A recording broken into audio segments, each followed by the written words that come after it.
About 100 years ago, this big organization with many branches, they wanted to rule the world basically using Britain as a nucleus of a system, an embryo, which also was going to be joined with the US under the Anglo-American establishment, wrote about the kind of culture and the changes of culture over a 100-year period that they would actually design, implement and bring in. And H.G. Wells talked about it too. He talked about arenas. He says arenas could be put up across the world for sports, for instance. Now at that time, sports was something that children, school children were into. Adults became adults and got onto adult things. So it was unimaginable at the time that people could actually believe that there was even a need for adult sports and entertainment, never mind having arenas built across the world. But he said we can do this and foist basically a sports culture for the males. Using a tribal system, we're all tribal to an extent. That's why we even bother to vote for a tribal leader. This is well understood. That's why we're supplied with these leaders.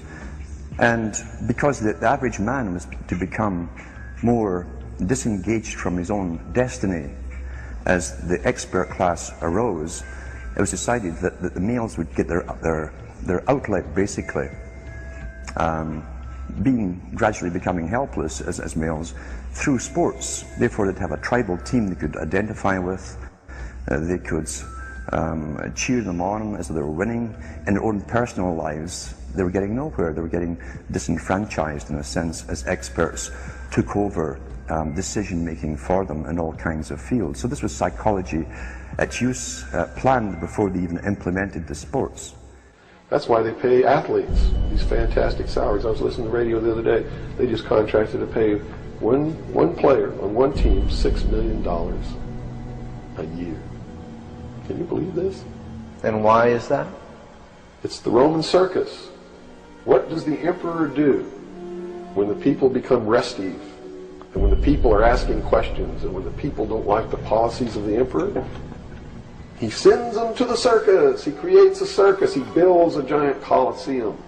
And he begins to throw the Christians to the lions. And he has great chariot races and football games and basketball games, all to keep the idiots preoccupied with things that don't mean anything in the scheme of the entire world, so that they don't have the time to learn what the truth is, so they don't ever get smart enough to learn how they're being manipulated, so they don't ever question the emperor. That's why they pay a player on a football team or a baseball team $1 million or $2 million or $3 million a year. It is the Roman circus. I know men who don't know anything in the world except who plays third base for the Mets, and they think that's a great accomplishment. And they meet and pat each other on the back and bond and go have cocktails and talk about what this guy that plays third base for the Mets did in last night's game. It's sad. It's really sad.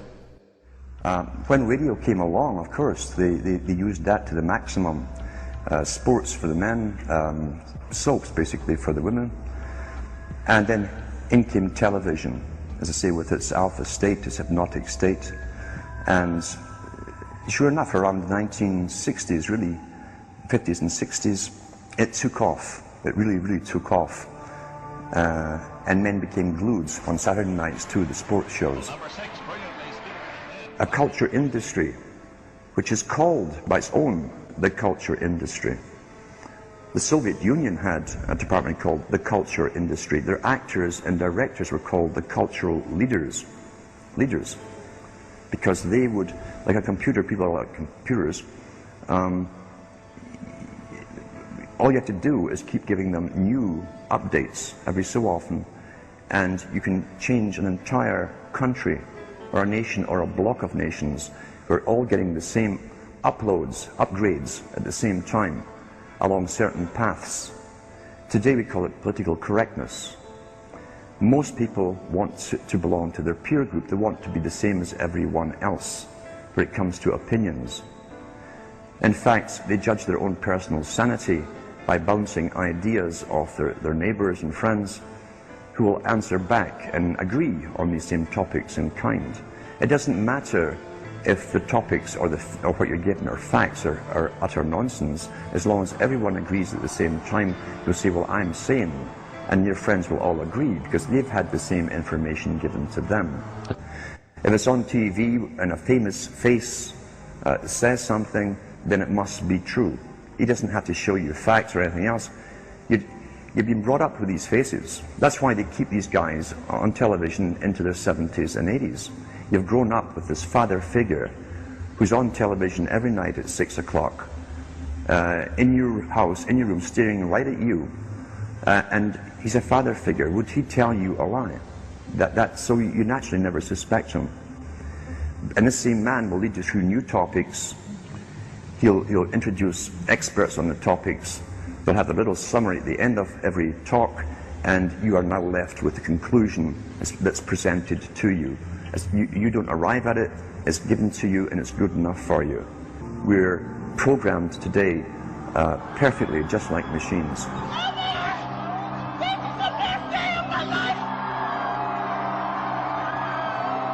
We tie this in with the Brzezinski. Brzezinski said in 2 Ages. Now this guy was way up with the NSA. He's a master geopolitician.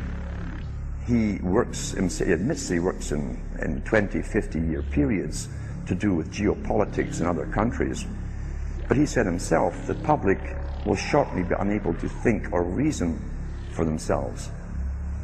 He was meaning by the form of information that was given to them, the type, the formulas that were in use then in the 1970s. He says, eventually they'll be unable to think or reason for themselves. And eventually, he said, they will expect the media to do all their thinking and reasoning for them. Well, that's happened today. That's why people today can't think outside of the programming from television. This is a scientific dictatorship which Bertrand Russell said, and the Huxleys said, both Aldous and Julian Huxley said they would bring in the scientifically controlled society. Is there any room in a kind of society where these manipulations are not taking place for this type of entertainment or any type of entertainment at all? If people understand that a game is a game, football's a game. But let me tell you something. When 150 of the most powerful men and women in the world can meet in secret in Baden-Baden, Germany, and plot the fate of billions, and nobody even cares about it. But 6 football players go to lunch together, and it's in the headlines across the country. You have a reflection of the society in which that exists. And it is a sick society that is doomed to self-destruction. So based on that scenario, there's some truth into what these men are looking at. Absolutely, and that's what makes me so sick, is that I'm trying to wake up a people who on a daily basis are proving the ones that I'm warning them about to be right. Mm-hmm. Well, so that even though a minority, there are people out there that you recognize are awake to this, if they don't do something about it, they will lose that ability to be free in that way. That's correct. Whether they might think, well, I don't need to worry about it because I know what I know and I'm fine. That's it doesn't right. work that way. There's a connection here to everything. That is correct. That is absolutely correct. A nation of people who are willing to send their sons and daughters that they profess that they love to a foreign country to die, and they use the excuse to themselves that they're sending them off to defend our country, and they know damn well that's a lie, are doomed.